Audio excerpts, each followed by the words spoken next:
जरा सोचो, आसमान में एक बहुत तेज रोशनी दिखती है। मंगल ग्रह के लाल मैदानों से एक विशाल मशरूम के आकार का बादल उठता है। क्या यह हमारी मंगल ग्रह की कॉलोनी की शुरुआत होगी, या हम पूरे ग्रह के साथ आग से खेल रहे हैं? मंगल ग्रह पर परमाणु बम गिराना एक ऐसा विषय है जो उत्सुकता और चिंता दोनों को जगाता है। एक ऐसा विचार जिसके अनगिनत परिणाम और संभावित नुकसान हो सकते हैं। यह विचार भले ही साइंस फिक्शन जैसा लगे, लेकिन इसके पीछे का विज्ञान बिल्कुल सच है। यह हमें यह पूछने पर मजबूर करता है कि हम क्या हासिल करना चाहते हैं, और इसकी क्या कीमत ब्रह्मांड और खुद हमें खोजकर्ताओं के रूप में चुकानी पड़ेगी। परमाणु बम बहुत ज्यादा शक्तिशाली होते हैं। वे यूरेनियम या प्लूटोनियम जैसे परमाणुओं को तोड़कर काम करते हैं, जिससे एक बहुत बड़े विस्फोट में ऊर्जा निकलती है।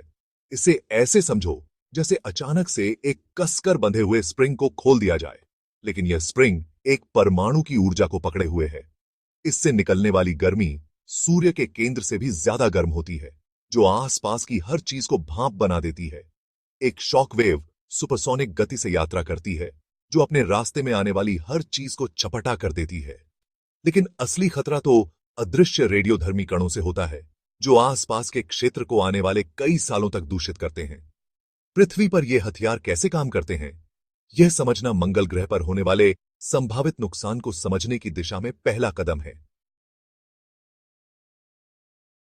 मंगल ग्रह पर परमाणु विस्फोट के तुरंत बाद का दृश्य अकल्पनीय विनाश का होगा। मंगल ग्रह की सतह पर मीलों चौड़ा और सैकड़ों फीट गहरा एक गड्ढा बन जाएगा। तेज गर्मी चट्टानों और मिट्टी को पिघला देगी, जिससे एक कांच जैसा मैदान बन जाएगा। धूल और मलबा मंगल ग्रह के पतले वातावरण में ऊपर तक फैल जाएगा, जिससे पूरे ग्रह पर धूल भरी आंधी आ सकती है।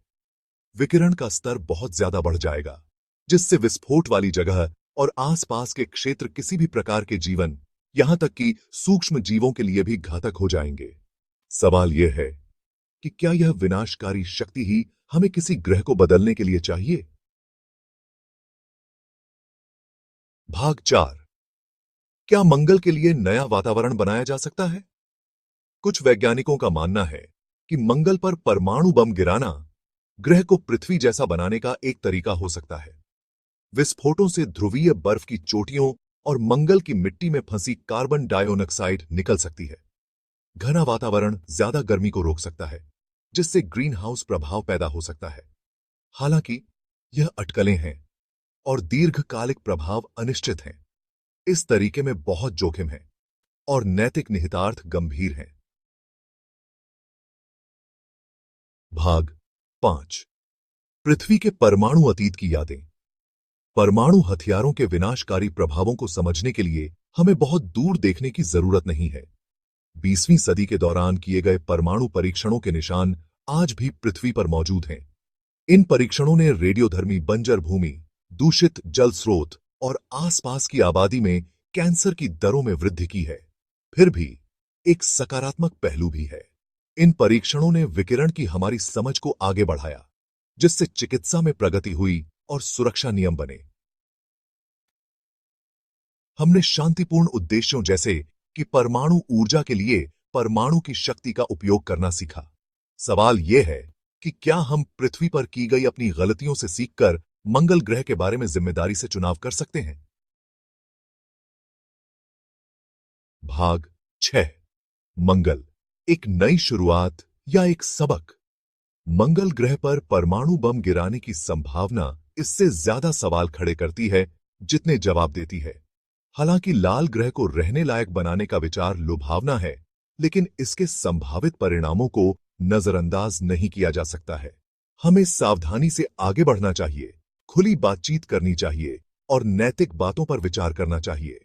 मंगल ग्रह के साथ मानवता के रिश्ते का भविष्य अधर में लटका हुआ है। क्या यह हमारी प्रजाति के लिए एक नई शुरुआत होगी, या तकनीकी अहंकार के खतरों के बारे में एक सबक? चुनाव करना हमारे हाथ में है। लाल ग्रह हमें बुला रहा है, लेकिन यह हमारे सम्मान और सावधानीपूर्वक विचार की भी मांग करता है। आइए, सोच समझकर चुनाव करें।